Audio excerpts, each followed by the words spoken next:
স্বৈরাচারী সরকার পতনের ৩ মাস পর গেল ১০ নভেম্বর প্রথমবারের মতো ঢাকায় একটি কর্মসূচির ডাক দেয় আওয়ামী লীগ। নিজেদের অফিসিয়াল ফেসবুক পেজ থেকে পোস্ট দিয়ে নেতাকর্মীদের ওই কর্মসূচিতে অংশ নেওয়ার আহ্বান জানায় দলটি। তবে আওয়ামী লীগের সেই কর্মসূচি প্রতিহত করেছে অন্তর্বর্তী সরকার এবং বৈষম্য বিরোধী ছাত্র আন্দোলন। বিষয়টি নিয়ে এবার মন্তব্য করেছে যুক্তরাষ্ট্র। গত ১২ নভেম্বর মঙ্গলবার নিয়মিত প্রেস ব্রিফিংয়ে এক সাংবাদিকের প্রশ্নের জবাবে এসব বিষয়ে কথা বলেন মার্কিন পররাষ্ট্র দপ্তরের মুখপাত্র ভেদান্ত প্যাটেল। ডক্টর ইউনূসের সমর্থকরা এর আগে বাক ও সমাবেশ স্বাধীনতার পক্ষে কথা বলেছে উল্লেখ করে ওই সাংবাদিক প্রশ্ন করেন, ১০ নভেম্বর ঢাকায় একটি রাজনৈতিক সমাবেশে আওয়ামী লীগ কর্মীদের বাধা দেওয়ার সাম্প্রতিক পদক্ষেপকে মার্কিন যুক্তরাষ্ট্র কিভাবে দেখছে? ডক্টর ইউনূসের নেতৃত্বাধীন অন্তর্বর্তী সরকারের জন্য যুক্তরাষ্ট্রের কাছে কোনো বার্তা আছে কিনা তাও জানতে চান তিনি।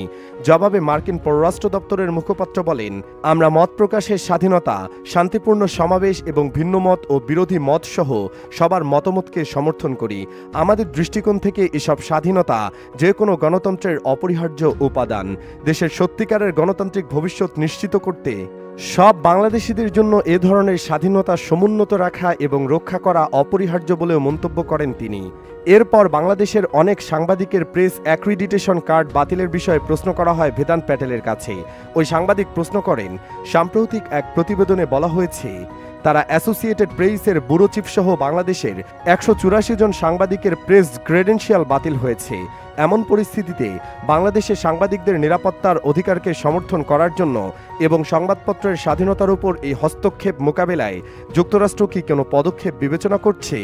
তিনি আরও বলেন, এ বিষয়ে পদক্ষেপ নিতে সম্প্রতি ডক্টর ইউনূসের প্রতি আহ্বান জানিয়ে committee to protect journalist CPJ এ বিষয়ে আপনার বক্তব্য কি? জবাবে ভেদান্ত প্যাটেল বলেন, আমি এ সংক্রান্ত প্রতিবেদনটি দেখিনি, তবে এটি সত্য হলে তা দুর্ভাগ্যজনক।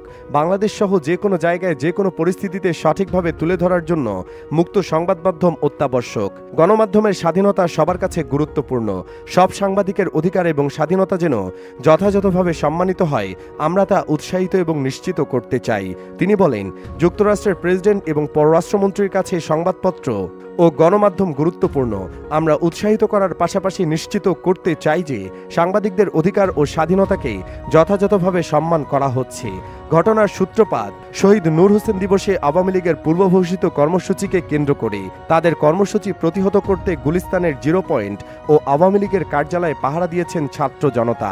১০ নভেম্বর সকাল থেকে তাদের অবস্থান দেখা গিয়েছিল। এছাড়া বিএনপির নেতাকর্মীরা জড়ো হয়েছিল বলে জানা যায়। সেদিন সকাল ৮টার দিকে শহীদ নূর হোসেন দিবস উপলক্ষে 0 পয়েন্টে ফুল দিয়ে শ্রদ্ধা জানান তার পরিবারের সদস্যরা। এরপর বিভিন্ন শ্রেণী পেশার মানুষও সেখানে শ্রদ্ধা জানাতে শুরু করেন। এদিকে কর্মসূচি ঘিরে বিশৃঙ্খলা এড়াতে গুলিস্তানের নূর হোসেন চত্বর ও আওয়ামী লীগের কেন্দ্রীয় কার্যালয়ের সামনে সতর্ক অবস্থানে ছিল আইনশৃঙ্খলা বাহিনী। 0 পয়েন্ট সহ রাজধানীর বিভিন্ন সড়কের মোড়ে অন্যদিনের তুলনায় ছিল পুলিশের বাড়তি সদস্যের উপস্থিতি।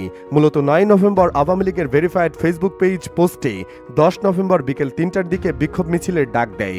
গুলিস্তানের 0 পয়েন্টে নেতাকর্মীদের জড়ো হওয়ার আহ্বান জানায় দলটি।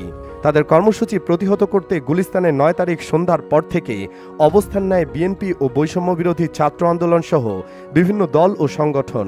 রাতে নিষিদ্ধ ঘোষিত ছাত্রলীগ কর্মী সন্দেহে 2 জনকে হামলার পর পুলিশও দেওয়া হয়।